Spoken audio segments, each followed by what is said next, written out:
And the whole point of this book is to ask you to take all of these things you think of as just true and open them up and say, that's not necessarily true. It helps you creatively consider other ways to look at the situation and ideally choose a way to look at it that works better for you.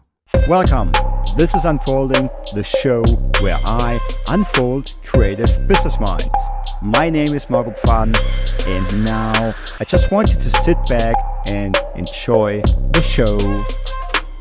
So we are back today, and I have a very special guest. His name is Derek Sivers, and he is a thinker, a creative thinker, an author, a former entrepreneur, a former musician. He likes to explore, and the reason why I have him on the podcast today is because I really, really like his books. And the topic we're going to talk about today is his latest book coming out soon. It's called Useful Not True. It's the title. And Derek, first question: when is it coming out? When is it due? I'm actually still writing it. I'm adding some last minute touches. In fact, until 5 minutes ago, my alarm went off telling me that I was about to record with Marco. Oh, cool. Up until that alarm went off, I was sitting there writing this chapter about a gorilla. And suddenly it's like, oh, time to record. Okay, pause. So I'm adding some finishing touches, but it'll be done soon. By the way, that's kind of funny, introducing me as a thinker. I like that, as if that's what distinguishes me from other people, not like the rest of you people that don't think. Here's someone who does.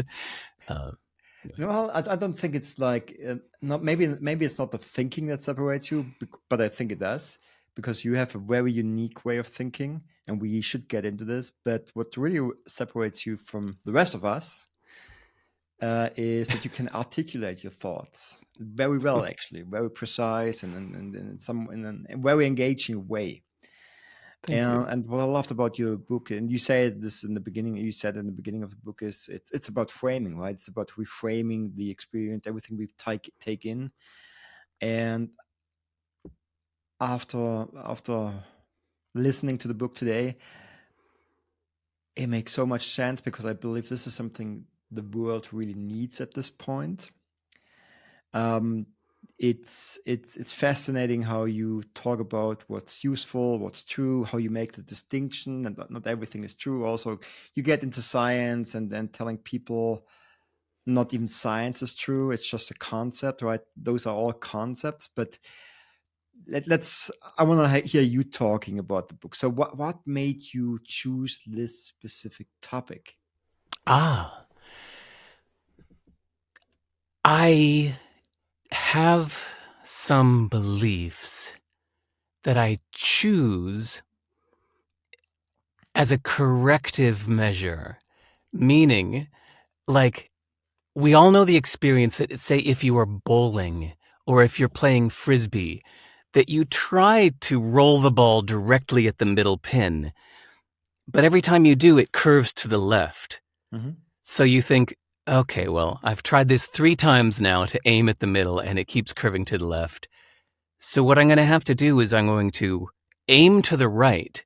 Even though this feels wrong, I'm going to aim over there, but then the ball curves back into the middle. And it works. So it feels wrong at first, but it works. You aim away from the center, and then it corrects for your bias. You know? I do the same thing with my thoughts. So sometimes I found that I was, for example, thinking that men and women were so different from each other, but I was thinking that way a little too much. I was thinking that women were too different. And I found out that I was wrong, that the differences between men and the differences between men and the differences between women are greater than the general differences between men and women. So I thought, I need to correct my thinking. So kind of like bowling, I would choose to believe that men and women are exactly the same, kind of like aiming away from the ball, right? Because I know that this is going to correct my thoughts to bring it back to where it needs to be. So I would share my thoughts saying, I choose to believe that men and women are exactly the same. And somebody in the comments would always say, but that's not true. That's not true. They're different. I'd say, I don't care if it's true or not. This is useful for me to believe. And I'd try to explain, I choose my beliefs because they're useful, not because they're true. And I had been explaining that for a few years. And then I thought, well, this could be an interesting subject to write a book about. Because I don't have all the answers, I just thought it was an interesting subject to learn more about.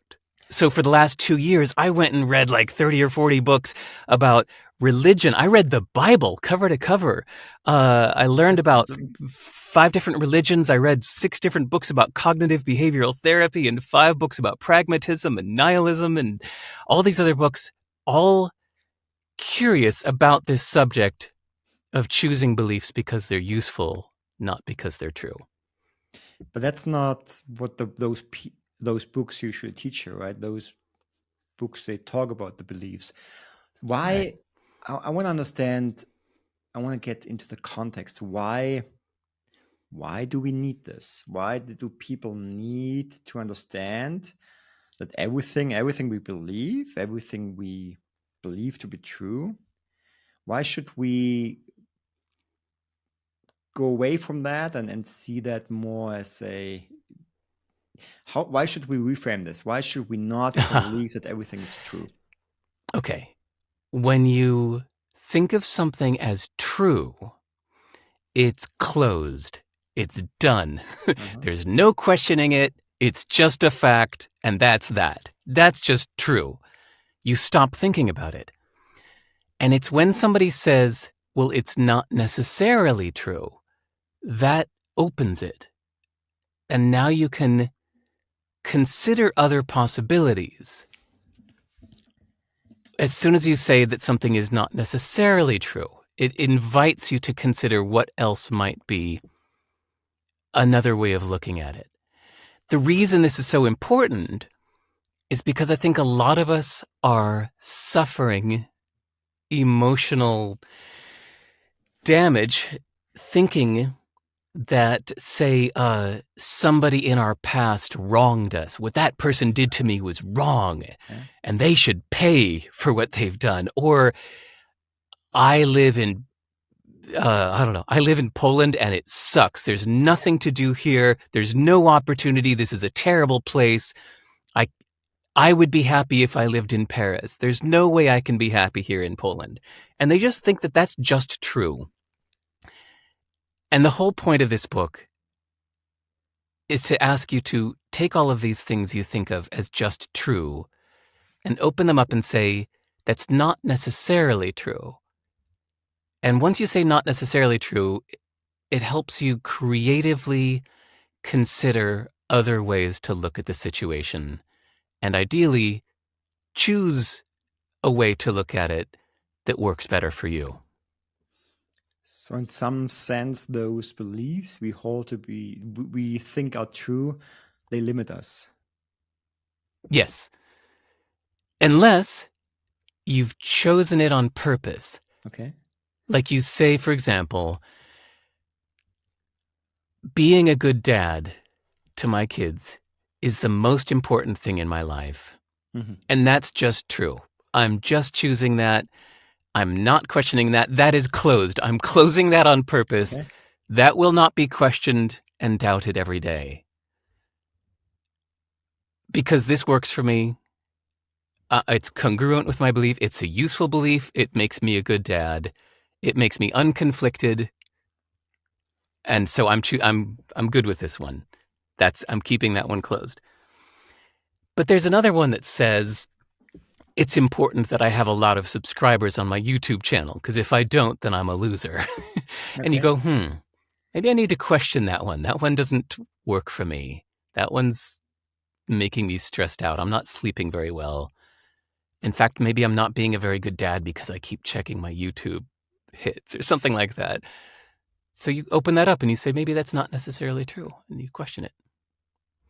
And a lot of the people out there will now question this theory. I'm 100% with you, but let's just for the sake of the debate get into this.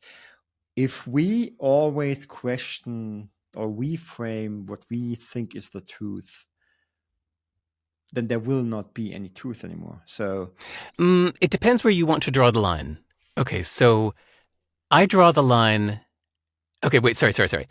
The very first page of the book, I say, first, let me be clear, since the book is called Useful Not True, that whenever I say true, what I mean is like absolutely, objectively, necessarily, empirically, observably true, always, everywhere, for everyone, at all times.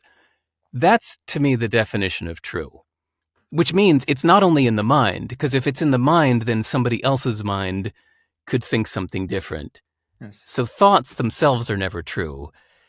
To me, the only thing that I consider to be true are those objective, observable, empirical things that an alien from outer space could see in a telescope. An octopus and an ant would both agree. That's true. To me, those are the things that are non-negotiable in life. The physical things. But I was talking with somebody who's Buddhist that says, no, Derek, even those things aren't true. It's Oh, all an illusion. I say, okay, well, that that's a good for stretch. you. If that's the way you want to see the world, and if that works for you, that's great. For me, I draw the line at the physical observables. And those to me are true. If somebody says vaccines don't work, well, we can look under a microscope and you can see the introduction of a vaccine and you can see the virus and you can see it attack this and then go away. You could see it's observable. We don't need to debate about that. Or somebody says, hey, my politician actually won that election, even though she didn't get, even though everybody says she didn't. I think she did. But you can count the votes. That's a physical reality. Mm. You can see how many people voted. So these things are not, I'm not trying to suggest that we deny facts, but I think it's about distinguishing the difference between what's actually a fact and what's just our interpretations and our meanings that we put onto things, which those are never absolutely objectively, observably true for everyone, always, everywhere. But we still believe in them. So, just a quick Yeah, example. In my audiences are mostly creative people, and there's this one big belief in the industry that great work sells itself. So obviously you want to have great work. I mean that's a given. You have to deliver quality work, but it's not gonna it's not necessarily the ticket to to the big money or the ticket to success, right? So right. there go a lot of more things into this. Like you writing a book, the book itself won't sell itself. You're gonna market it. You're gonna talk about it. You're gonna promote it, right? Those are things that come into this. And what I've seen with my clients a lot is and I'm gonna come to a question in a moment. What I've seen a lot with my clients is that oftentimes what holds them back is are simple things that they think I can't reach out to that person. That person Right. is way too big for me. He's way up the chain. He will never talk to me. Things like that. Or I could never propose that. Who am I to ask someone on a podcast? Things like that. Yeah. What would be your answer to that dilemma? That people hold themselves back because they think you cannot do that. It's a beautiful example. That's wonderful. Um, it's a that's a wonderful example of something to stop and question and to say, well, hold on, maybe that's not true. Maybe I would be doing a favor to this famous podcaster if I were to give them my music. Maybe it would be the best thing that they've heard forever. Maybe I'd be doing a favor to this film director by uh, contacting them and showing my amazing camera skills. um, there are ways to reframe anything, and then you just have to know yourself enough to notice what works for you. That the way we judge these beliefs is not by whether they're absolutely true or not. Because as we've seen, I mean, unless it's a concrete physical reality, uh, I'm snapping my fingers right now. Okay, Yeah. that's true. What does it mean that I'm snapping my fingers? Well, that's up to you. Uh, except for the few physical realities that aren't really negotiable, your perspectives should only be judged by how they influence your actions. If you believe that the great artwork that you have created should sell itself, and if that changes your actions in such a way that you create it and then you sit back and do nothing and wait for the world to respond, that might not be working for you. You might find that you're constantly disappointed and angry that the world isn't uh, T- Tell me treating you more the way about you want it to those. be. Tell me more about the action, the relationship between belief and action. Right. So your actions are created from your emotions. You believe that it's important to get out of bed in the morning. So Yeah. you do. You believe it's important to go to sleep at night, to get enough sleep. We believe it's important to get a good night's sleep. That's why we don't stay up all night. So your beliefs choose your actions. Um, so knowing that, you can choose beliefs that affect your actions the way you want them to be Hmm. affected. That if you like say you're just imagining that, okay, I loved your example, great art should sell itself. You choose to believe that, and then you realize that that's making you do nothing. That's making you angry that the world is not beating down your door. So you try on a different belief. You think, okay, well, it's my belief that um, I'm going to create the best work I can, and then it's my duty to help the world experience this great art. Oh, I need to make sure that everybody on Earth is benefited. As many people as possible are benefited from this great work of art I've created. I will be making their lives better. So it's my duty to put myself into every public place and even go do some silly things and make a spectacle of myself because I'd be doing the world a favor, because ultimately they'd be getting my art. So I'm willing to look like a fool for a minute. in service of the art, right? Your duty, your Yes. responsibility is to get to make sure everyone sees what you've created. I like that So, frame. That's so much I better. mean, So that's much. just one, two, you could think of 10 more and just see how they work for you. And one of these ideas, one of these perspectives will help you take the actions that you should be taking, or make you, one of them will just click for you and you go, yeah, Because you feel different. It makes you feel yeah, different, right? You have a different yeah. emotion. And Something. that drives your actions, that Mhm. you feel yourself jumping out of your chair instead of sinking into it, you know? Yeah. Um, this is the difference between Richard Branson and a lot of other entrepreneurs. I read his autobiography and he said, I'm actually a naturally very shy person. But he said in the early days of Virgin Records, the company was not doing well. And some local newspaper did a story about me. And as soon as there was a face behind the company, sales took off and suddenly everybody was interested. Before that, we were just another faceless company that nobody's interested in. As soon as they said it's Richard Branson, they put my face behind it. Now everybody wanted to get involved with the Mhm. company. He said, I personally don't like being public, but I do it because I care about my company and I think we're doing really good work and I want this good work we're doing to get out to the public. So he said, I do these ridiculous publicity things uh, for the sake of my company. And so he just chose a different belief. He's like, I'm naturally shy, but I'm going to do this thing I don't like because it's going to get my company out to the world. Um, it was just a different way of seeing it and choosing different beliefs, which affected his actions.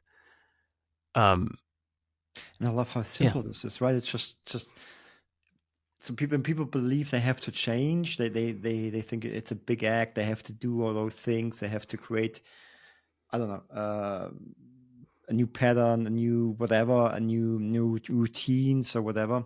But actually, it's just a right, decision to believe in a different story, to believe something different, right, to believe, to be the person, and then automatically you get a different emotion which drives a totally different action. By that you get a yeah, different result, which reinforces the story you just started to tell yourself, right? It's not, right, it's like, and it's and someone who could question now, is that true or is it false?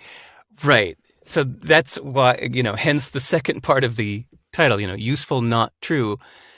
The point is, there will always be someone to tell you, but Marco, that's not true. Yes. This thing you're telling me, that's not true. I can prove something against it. And if you believe that the criteria we should be basing our beliefs on is whether it's true or not, well, then you'll never be uh, congruent, because thoughts always have an argument against them. They're never necessarily true or not. Yeah.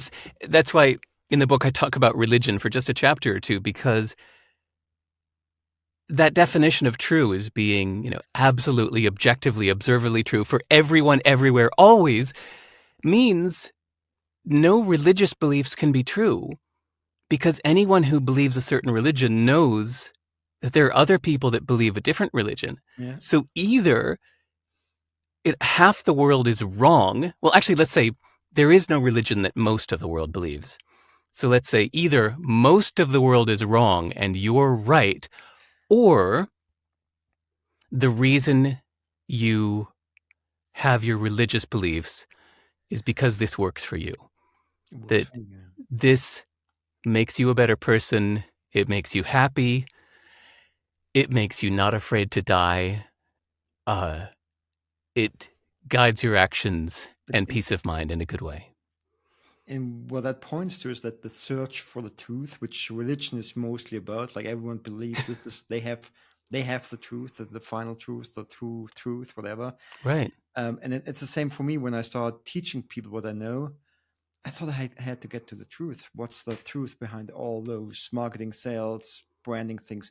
Right. What's the essence? And what I didn't realize is that I lost my audience. I lost my clients because me going to the essence was fun for me and I figured some things out, but it wasn't useful for them because it was way too deep. It was way too abstract. It was way too complex all of a sudden because I didn't go through the process. And so at some point I decided to give them what you said. And I just realized this when listening to your book today is it's about what's useful to them at the specific stage and not giving them the whole truth because they can't handle it at that point. Yeah.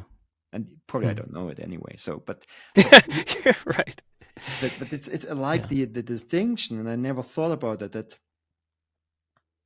the truth might not be the ultimate goal we should pursue. And that's kind of what you're saying here, right? Yeah. Yeah. I mean, at first I just toss it up and say there's no such thing as no thoughts are necessarily true. No beliefs are necessarily true, because there's always going to be somebody that could argue against it. Yes. And the only thing, that's why it's funny that whenever somebody says, I believe, then whatever they're going to say next is not true. Because if it was true, there would be no need to say, I believe. Like, nobody says, I believe squares have 4 sides. There's no need to say that because, yeah, that's what a square is. If it was really true, there would be no need to say, I believe. You could just point and see there. But we say, I believe, to tell somebody, here's what's in my mind. This isn't apparent, so I need to tell you what's in my mind, which means, okay, I'm just going to tell you some of my thoughts, which is just my viewpoint, but it's not the absolute truth. So they're not sure if what they say is actually right, and they want to just give. Oh, they believe it's right. But I'm just saying, as an outsider, the reason you're having to tell me what you believe is right is because it's not apparent to the whole universe. It's So I know it's a that perspective. I know that there are different point of views or distinctions about what I believe, and then that's why I say I believe that. So, but doesn't the belief also shape our identity? Like, well, identity's dangerous, right? It's dangerous, isn't it? Like a lot of people, and then you say this in the book, they confuse identity with belief system. So what's the distinction here? Like, I mean, like if you, let's just say you lose a specific belief or you let go of something specific, that could very well change your personality, right? Yeah. And you, Which again, then you have to choose it. So actually, it was a German guy that reached out to me a few years ago. He was a stranger. I didn't know him, but I think this is a kind of a funny thing about German culture, how Germans like to correct people, even if, I don't know you, you're a stranger, but I'm going to tell you that you've made a mistake. you're wrong. Um, you're wrong. So, German guy reaches out to me and says, on your website, you say that you're an introvert. He said, I don't think you should define yourself like that. He said, I think you should look twice at that. He said, that's a very fixed definition. You're not opening yourself up to the possibilities of that maybe you're extroverted in some situations and introverted in others. So you shouldn't be so fixed. And my first reaction was, fuck you, dude. But then my second reaction was like, that's a really good point. I've been saying for decades that I'm an introvert. That's a very fixed definition. The truth is, the truth.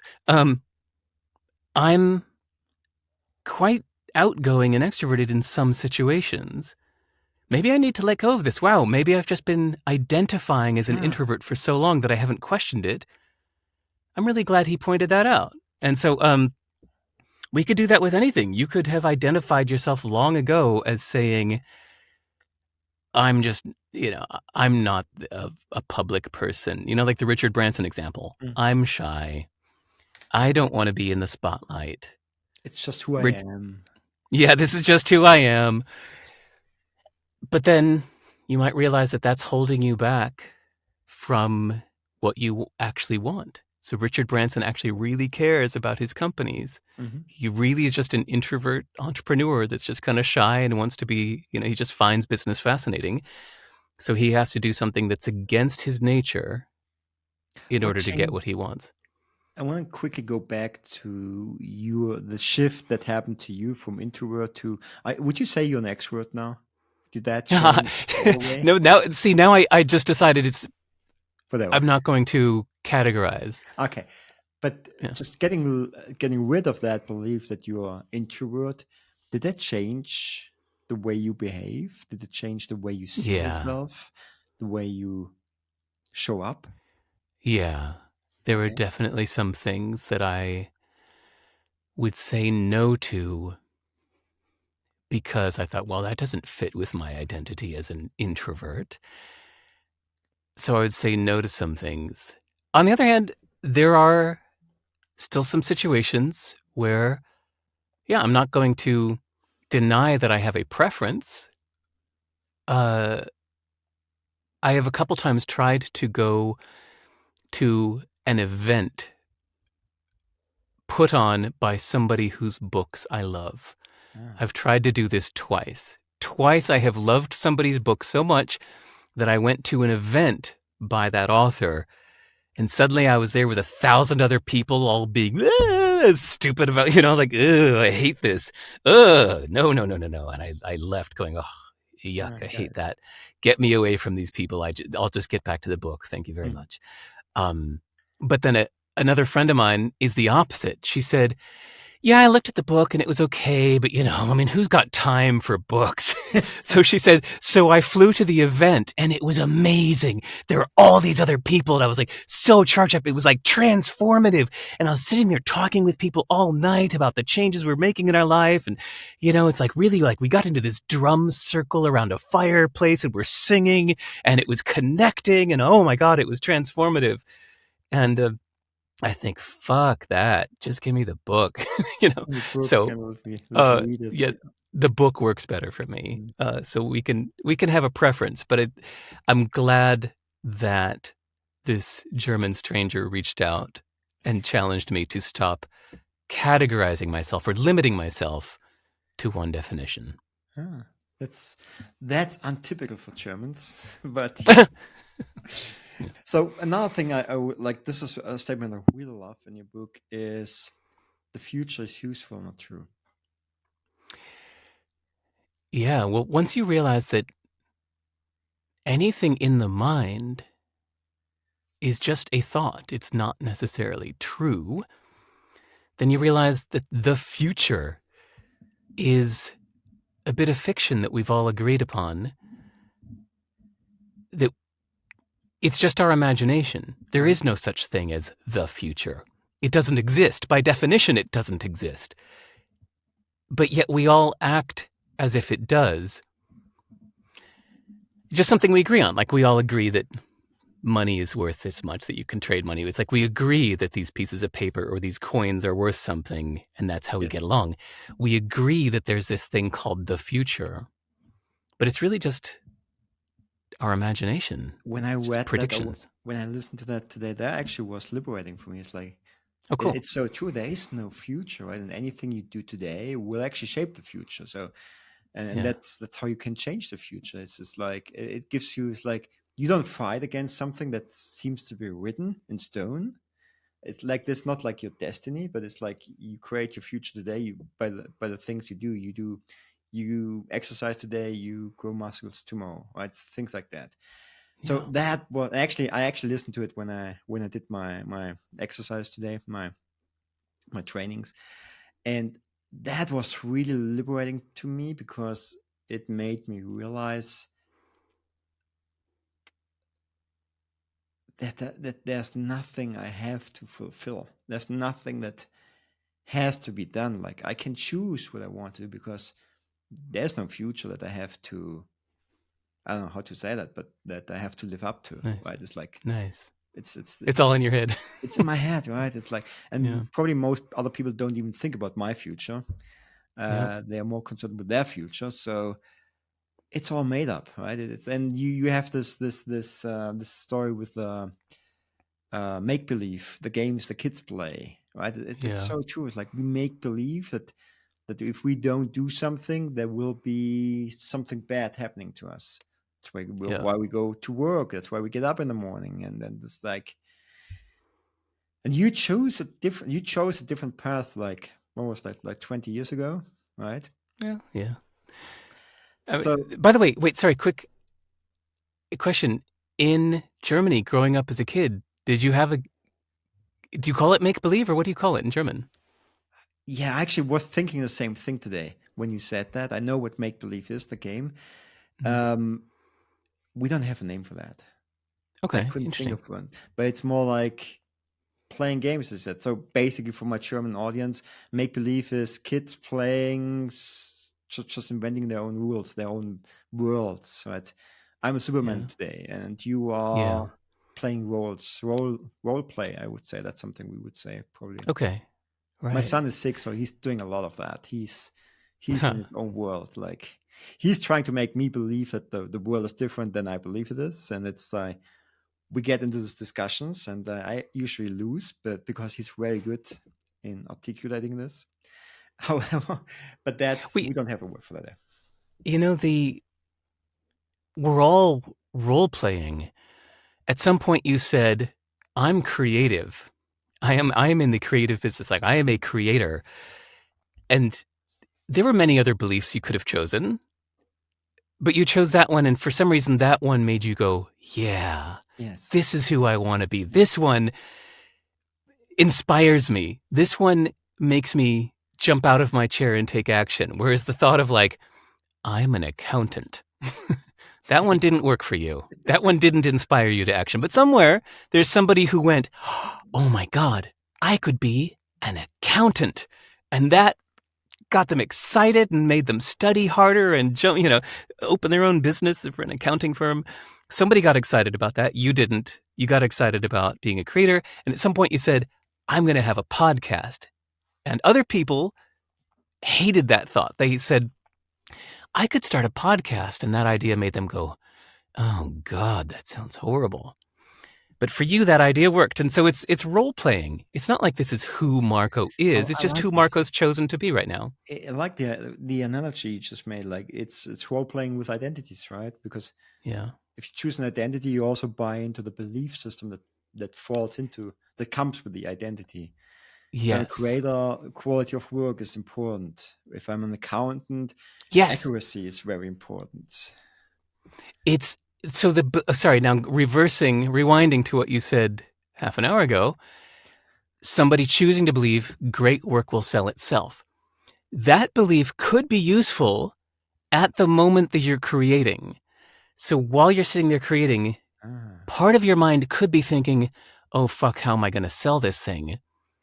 And if you think great work will sell itself, you think, yeah, I'm just going to shut out all those thoughts and focus 100% on just making this as great as it can be.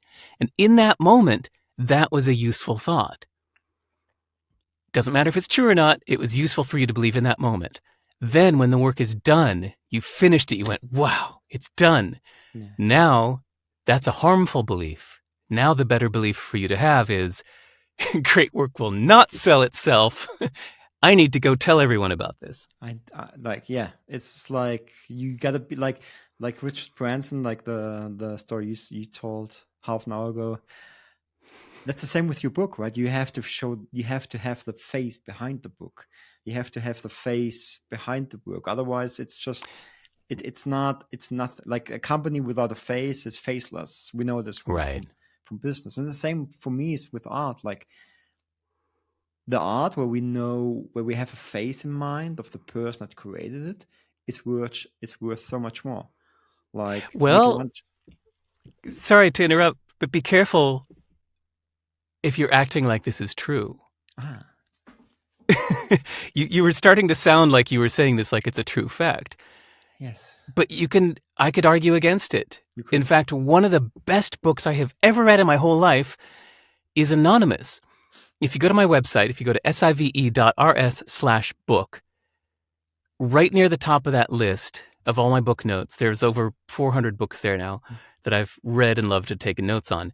Right at the top of that list, near the top of the list, is a book called, I believe it's called Nothing and Everything. And the author picked a stupid pseudonym. They call themselves Valentine.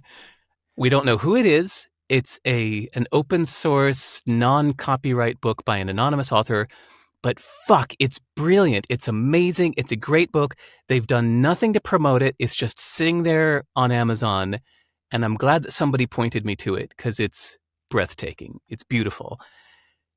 But in that case, the person said, I guess, I'm imagining, that the person said, you know, I could go tell the whole world about me, but I don't want to. I'm just going to put this out there. Mm-hmm. And for them, this worked. And I found this book, and so did thousands of other people. So it's never the only way. Everything you were just starting to say there, it was a choice that you could say this works for me, but it's not the only way. And that's kind of how marketing works, isn't it? Like you have this idea, you convince people about your worldview, your picture, and that's why people follow you, right? It's like because you have Right. that's how you see the world, and that gives them some, Right. maybe it gives them hope, maybe it gives them some direction. Yeah. Or identity. Like you Or said, yeah, somebody can look at Bjork and say, oh, that's who I want to be. I love Bjork. She represents my soul in some way. You know, and somebody else could say, no, no, no, man. Kraftwerk. That's it. yeah.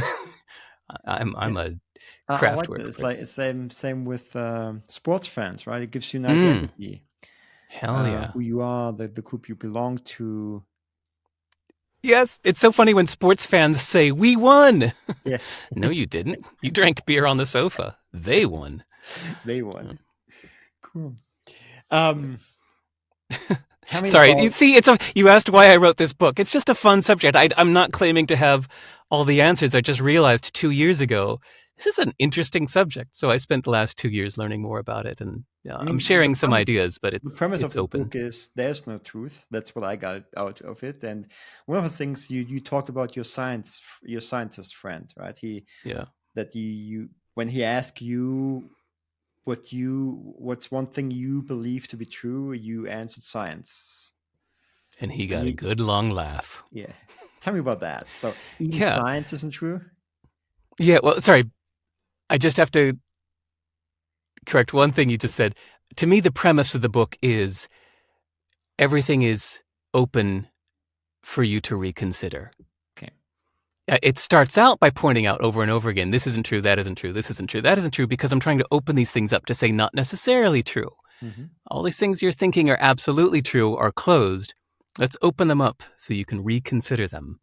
That's it. I'm not saying that facts aren't true. I'm just saying, Depends all of these who thoughts. comes up with the facts. Yeah, yeah. You're right. Anyway, so yeah, the science. I was actually I removed a funny detail. He's actually a German scientist living in Tokyo, Huh. and he let me stay at his home while me and my boy were on a vacation. I put out the call saying, "Hey, who's got space?" And this guy that I'd been emailing with for years said, "Hey, man," he said, "I've got a spare bedroom. Come stay at my place." I went, "Cool."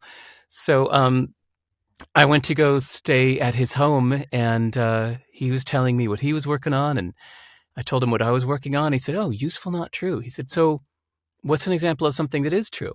I said, "Well, science, for example." And he goes, "Oh," he goes, "Oh, no, no." He said, "Science is useful, but it is definitely not true." I said, "Wait, huh? What do you mean?" He said, "Derek, the whole process of science is putting your discovery out there and challenging the world to surpass it." And I said, "What do you mean?" And he said, "Well," he said, "look at Newton's laws of motion. For hundreds of years, this was just true. And then Einstein said, actually, there's more to it than that. Newton's laws of motions are not necessarily true." And then for decades, Einstein's theory was, the top dog. And then somebody came along and said, actually, there's this thing called quantum mechanics that shows that Einstein wasn't necessarily true. Now, this is the best model we've got. So he said, no scientist thinks that their work is true. They're just proposing a theory, or what we call a model. And he said, there's a famous quote that no model is true, but some of them are useful. And he said, so I just assumed that, of course, you knew that science is useful, but not true. Wow. So that changed my mind about science. That's crazy. That's the one thing when we talk about facts, I would have thought science is where the facts come from. And what you said is like the reality we perceive today or we think to be true. That's just let's just say true. Mhm. They're all just based on models, Yeah. which are close to reality but not reality. And Yeah. we improve those models over time. Is that what he said? I think, yeah, apparently so. Yeah. So basically, we don't really know what's true when it comes to science, right? It's like we're talking about Newton, Einstein, and then quantum mechanics, but the funny thing is, and you have this in your book, to shoot a rocket to the outer space, we still use Newton's law, right? Yes. Right. And thanks for that reminder. Yeah. He said, what's interesting is, yeah, to land a rocket on the moon, we don't use Einstein's science. We don't use quantum mechanics. We still go back to Newton's laws from the 1600s because they're good enough to land a rocket on the moon. So he said, it's a good reminder that the most accurate model is not the most useful. It's not useful, yeah. I You can like use that. something because it's useful. It doesn't have to be true. And this is it's so great for just if I think about entrepreneurship or creativity and all those struggles we endure because we seek the truth behind something, so we want to understand it, so we can finally break through whatever is holding us back. But in the end, we might not even have to find the truth, right? The models we Yeah. have might be enough, and we can just use them. Yeah. Which is, it tries to put aside the wasted effort of arguing Huh. with other people, telling them that they're wrong, that their You're wrong. beliefs aren't true, or that the way that, something they're saying is not true. Because here's my belief. Let me tell you, let me tell you what I believe. I'll tell you my point of view. All we're doing is arguing perspectives. Um, it's beautiful that you're in Europe right now. I'm in New Zealand. And so if I were to ask you, Marco, what time is it? You might say, it's 5 o'clock. And I'd say, well, for you, Yeah. but down here, it's 9 o'clock. Yeah. And for you, it's Tuesday right now. For me, it's Wednesday. It's a reminder that anybody speaking is just telling you how things look from their point of view where they're standing right now. But it doesn't mean that it's necessarily true for anyone else. And that's the same when people say something like, you can't do that. Oh yeah. or here's what women want. They're saying it like a fact. For them, it just feels like this is absolutely true. You can't do that. But that's just from their point of view. From So your point of view, you can. in your research, did you find out why we say that? Why we come up with those? Why do we want to believe in something to be true and Oh close God, it? so we can just so we can function. Function, okay. I mean, you step on the ground knowing that it won't collapse. It's Uh-huh. real. You open the door and uh, turn the key on your car, knowing that it will not explode. So we need that. We kind of need this fixed mindset, those fixed models, to get us through our days, right? Yeah, and so I Okay. think that all we have to work with is just what comes in our eyes and our ears, Mm. and our poor little brain is just in the dark there. It only knows these little signals that it gets. So we're just using the best information we've got, which is fine if you're saying, all right, well, my eyes see that it looks like a warm, sunny day outside, and maybe you open the door and you say, okay, it feels warm. You can function. Okay, But I thanks. think it's a trouble when people tell you beliefs like, Marco, you're a bad person unless you call your mother every day. you know, uh, there are a lot of people who function who live under these kinds of beliefs because they were just told as a fact growing up, Mm. you are a bad person unless you call your mother every day, or you're a bad person unless you give up your dreams to take care of your family. You're a bad person if you do what you want. You need to only do what others want. Yeah. These, half the world Social operates norms. That's on these how social everyone norms. Yeah. we get, like, that's how we get conditioned, right? It's like with Yeah. the beliefs of the society, of our parents. Those structures give us hold when we grow up, but they limit Yeah. us when we want to find ourselves, if we want to, when we explore the world, if when we actually want to create something, and we have all those beliefs from other people back in our mind and from society.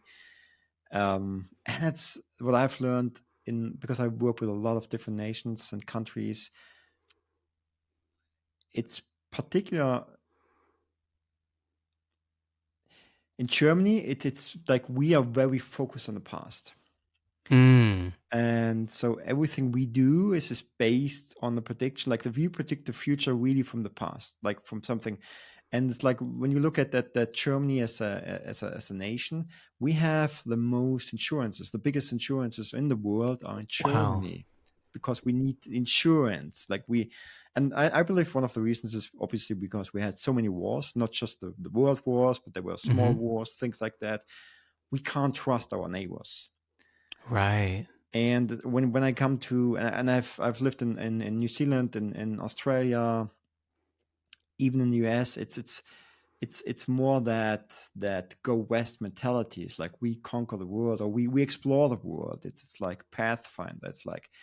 Yeah. It's more like, yeah, let's do it. It's like, if you want to sell something, if you want to sell something in Germany, you sell them the assurance, the reassurance that this is going to Right. work. And if I'm going to sell something to American, it's the big vision. Hey, you want to get there? Let's do that. That's going to be fun.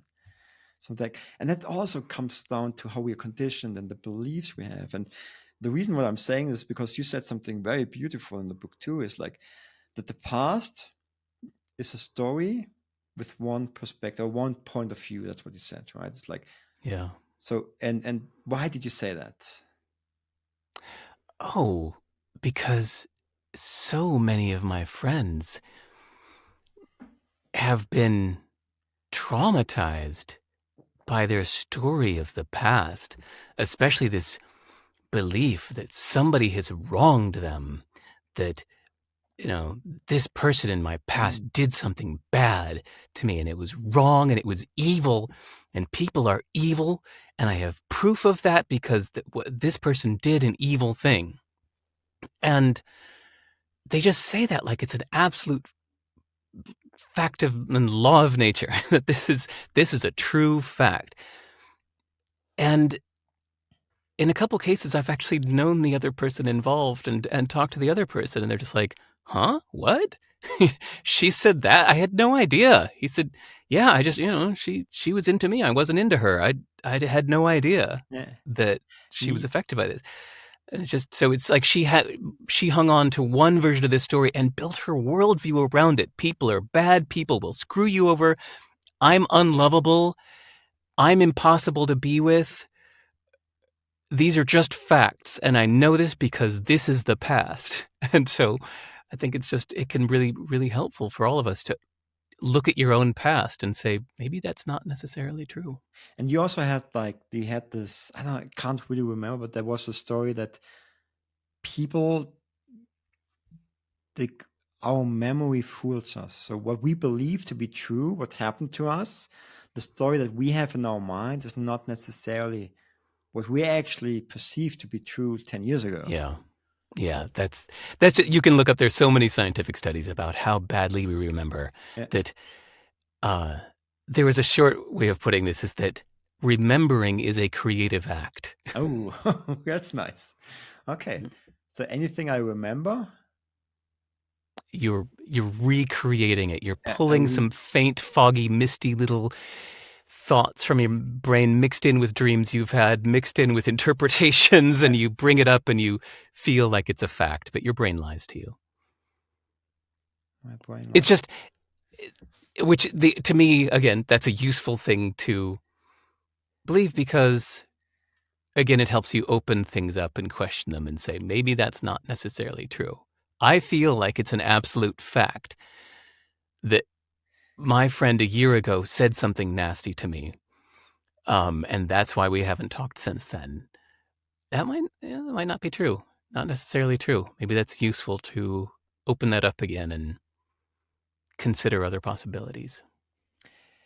Derek, we could talk for hours about the new book, and we are already over time. So, and I want to be respectful with your time, because your day just started today and you probably have a lot of things to do. But I have one more question.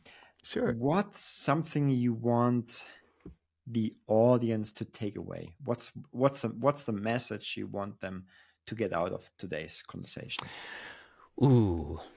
Well, the message is you should look at all of these things that you consider to be true and consider that unless everyone in the whole world would absolutely agree always forever, even non-human machines would look at that and agree that that's absolutely true, then maybe it's just a perspective that you've adopted, and it's worth opening that up, questioning it, and considering other ways of looking at that. That's the message. And then the action I would like people to take is, I do interviews like this not to promote my book. I don't care if anybody buys it or not. I wrote it for my own sake. But I really like meeting people that like these kinds of conversations. So that's why I have a very open inbox. And it's one of my favorite hours of the day is getting emails and connecting with people from around the world. That's how you and I met. So my action is, I would like anybody listening to this to go to my website, go to sive.rs, and contact me and say hello. That's beautiful. I didn't know that. You'll get many more emails from me now. Knowing that you're going to read them, that's amazing. Yeah, I love it. It's I know it's unpopular, but it's one of my greatest joys in life. Oh, okay, like the example of the scientist in Tokyo. Yeah. We met because he emailed me out of the blue. In fact, some of the greatest loves of my life and some of my best friends are people that just emailed me out of the blue. And conversely, some of my other best friends are people who I loved their book so much I went, oh my God, that's a great book. And I just found the author and I emailed them. I was like, dude, that was a really good book. And that's how we became friends. So I really love my email inbox. So yes, anybody listening this far, please email me and say hello. I love this approach, and I want to encourage everyone to write him an email and start a conversation. Thanks. Thanks, Marco. Thanks for tuning in.